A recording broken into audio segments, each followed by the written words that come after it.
On November 24th, 1971, a man in a business suit boarded a commercial flight under the name Dan Cooper, calmly ordered a bourbon and soda, and then handed a flight attendant a note that would trigger one of the strangest manhunts in American history. He told her he had a bomb. He demanded $200,000 and 4 parachutes. And a few hours later, somewhere over the dense forests of the Pacific Northwest, he jumped out of the plane into the night and was never seen again. To this day, nobody knows who he really was. Nobody knows if he survived. And nobody has ever been able to explain how a man vanished so completely that the FBI eventually closed the case without ever identifying him. For over 50 years, this single case has outlasted every theory thrown at it, every amateur investigator who dedicated their life to cracking it, and every so-called breakthrough that eventually fizzled out into nothing. This is the story of D.B. Cooper. The flight was Northwest Orient Airlines Flight 305, headed from Portland to Seattle, a short, routine hop that hundreds of people took every single day without a second thought. It was the day before Thanksgiving, one of the busiest travel days of the year, and the plane was full of ordinary people heading home to see family, completely unaware they were about to become part of aviation history. Cooper looked like just another businessman, dark suit, black tie, a neatly folded raincoat over his arm, sitting quietly near the back of the plane. Nobody suspected a thing until he passed that folded note to the flight attendant and calmly told her to read it, because he had a bomb in his briefcase. She read it.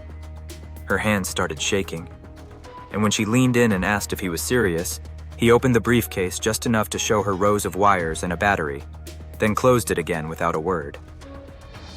That single moment turned a normal commercial flight into a hostage situation 30,000 feet in the air, with over 30 passengers who had absolutely no idea anything was wrong. Cooper's demands were oddly specific for someone who was supposedly making this up on the spot. $200,000 in unmarked $20 bills.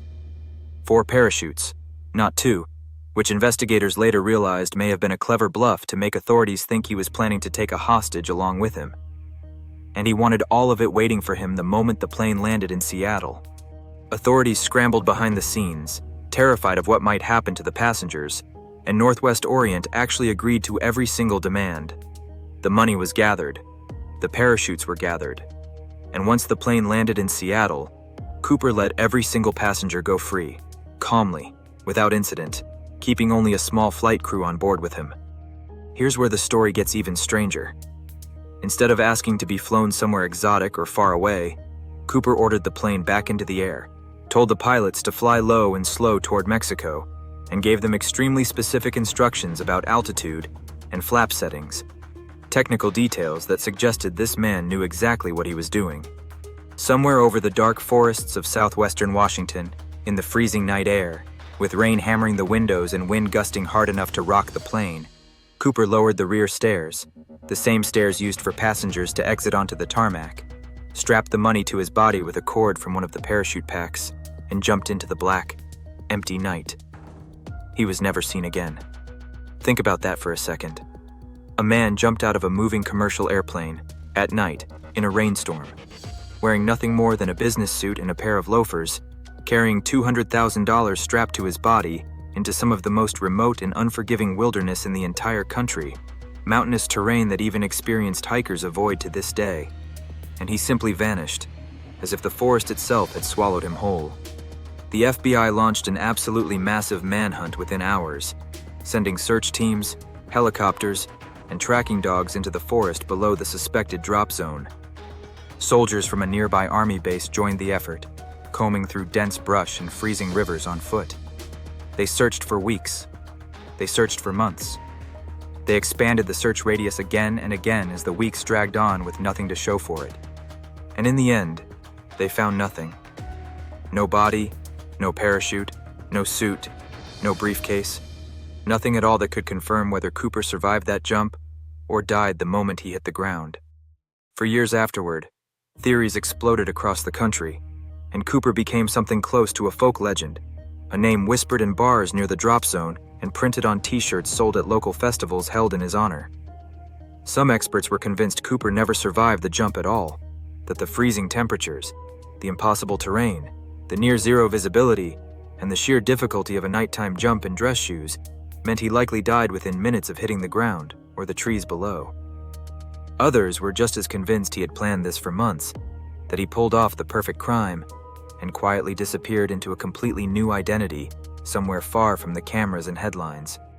Then, in 1980, nearly a decade later, a young boy playing on a riverbank along the Columbia River stumbled onto something that reignited the entire case.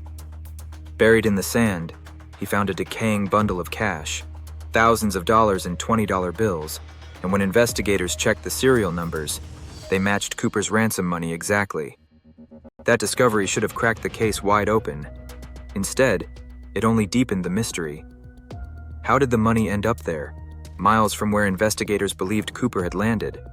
Did the money simply wash downstream over the years?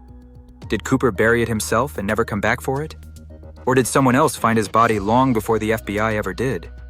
Over the following decades, hundreds of suspects were investigated, questioned, and eventually cleared, one after another, in a case that seemed to swallow every promising lead the moment it appeared. Richard McCoy, a man who pulled off an almost identical hijacking just months later, using nearly the same technique and even a similar physical description, became a leading suspect for years, until investigators eventually ruled him out based on physical evidence that didn't match. Other names surfaced through anonymous tips, deathbed confessions, old military records, and even family members convinced their own relatives had secretly been Cooper all along, quietly hiding it for the rest of their lives. Every single one of those leads was eventually chased down, and every single one eventually went cold. In 2016, after 45 years of dead ends, the FBI officially suspended active investigation into the case, redirecting their limited resources toward other priorities.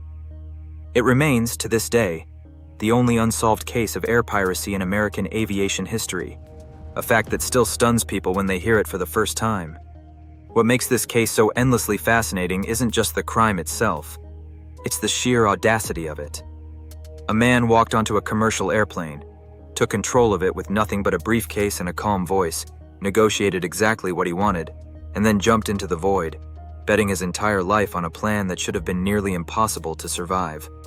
Some believe he's the folk hero of American crime, a man who beat the system and got away clean, living out his days quietly under a different name in some small town, watching news coverage of his own case decades later without anyone ever knowing the truth sitting right next to them.